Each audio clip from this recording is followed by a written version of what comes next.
I really don't have many trick-or-treating stories, because as the title says, I didn't go trick-or-treating until I was 15, because my family considered it begging. Which it is.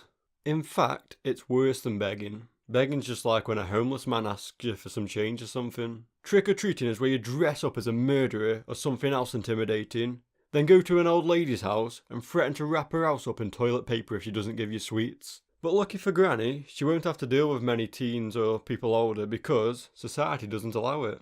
But to be honest, I really wouldn't mind seeing people older than 15 dress up, because kids have some unoriginal ass costumes. Yeah, I know they're meant to be like creative little flesh sacks that think outside the box, but no. Last year, 99% of these kids were dressed up as zombie school kids, which is where kids come home from school, go straight to Poundland, buy a tube of fake blood, then smear it over the clothes, and that's their costume. I know that some people are going to say, "Oh my god, not everyone can afford a costume."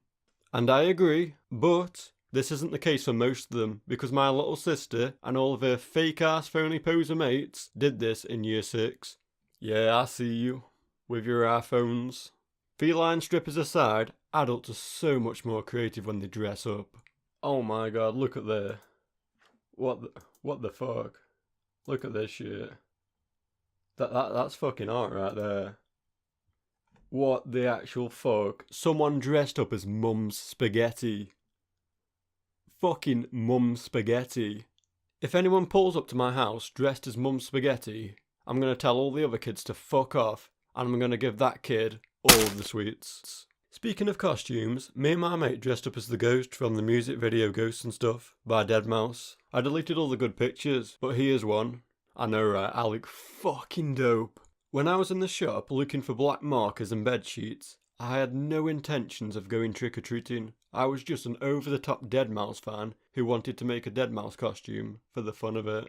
However, when Halloween came around, me and my mate were just sitting there, bored as fuck, whilst everyone else was out drinking and vandalising people's houses with eggs and toilet paper.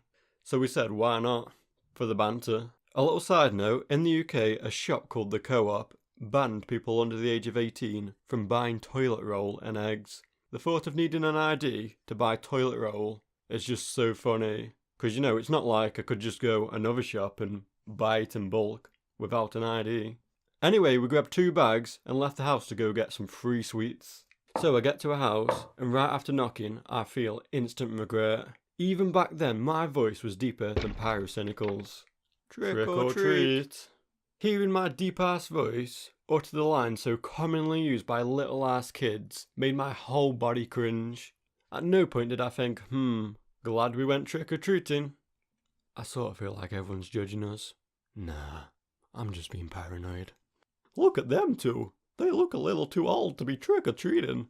Haha, yeah, they do. They could have forked out a little bit more money for a real costume. Cheapskates.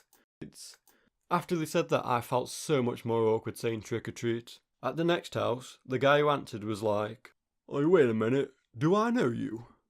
Oh yeah, I know now. Danny Smith? Yeah. What the fuck, dude? So if you didn't already know, my name is Lewis Mason. Danny is just some guy who lives down the road. I'm so glad I was wearing a costume that acted like a spooky burqa. If anyone recognised me, I'd have no other choice. I'd have to get my name changed and move to a different country. So we carried on trick-or-treating. The more houses I went to, the quieter my trick-or-treat became. Trick-or-treat, trick-or-treat, trick-or-treat. In the end, I wasn't even saying it. I was just standing there like a ghostly chode whilst my mate said it. Getting back to my house felt so good. I was so glad it was over, but I still had that after cringe feeling. You know what I mean? That feeling you get when you think about the time you went to the cinema and they said, "Enjoy your movie." And you said, "You too." And you just cringe even though it happened in the past. Was not a good experience. 3 out of 10 would not recommend to a friend. Just because I felt too old to be trick-or-treating doesn't mean you should stop. Don't let the system tell you what you can and can't do. Halloween isn't about being a certain age. Halloween is all about spooky, scary skeletons and Mum's Spaghetti. Happy Halloween. Yes, I know it's been 3 months, and I'm sorry, I've been in Australia. Anyway, I'm planning on getting back to posting every 2 to 3 weeks. So, headbutt that bell icon, and punch the like button in its fucking dick.